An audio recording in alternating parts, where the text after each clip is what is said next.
السلام عليكم. هاد الايام كاين بوليميك كبيره على التحكيم صراحه. هاد اللقطه دايره بوليميك صراحه. انا ما فهمتش، انا هاد الحكم فين راه الحكم، فين راه الفار؟ وعرفتي منين جبدها؟ راه تمعد بوف، تضربت في البارة بيدو، حيت هو ضرب الكرة، ضربها في البارة بيدو. والحكم كاع ما كاينش هنا، لا فار لا والو، ما يمكنش. وهاد اللقطه ديال بالرشيد، بقاو فيا بالرشيد هنا في هاد اللقطة. هادي راه ماشي بيلانتي.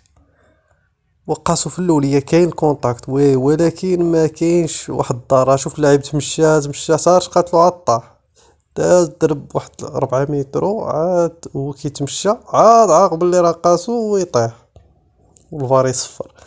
هادي ماشي بيلانتي صراحة. هادي في الانجليز راه ما كتعطاش في الطاليان.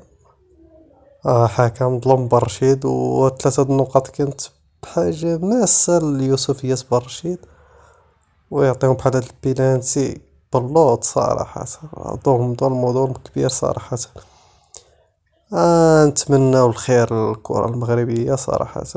شتا جوج لقطات وبغيت نشاركهم معاكم وصافي، وعطيونا الرأي ديالكم.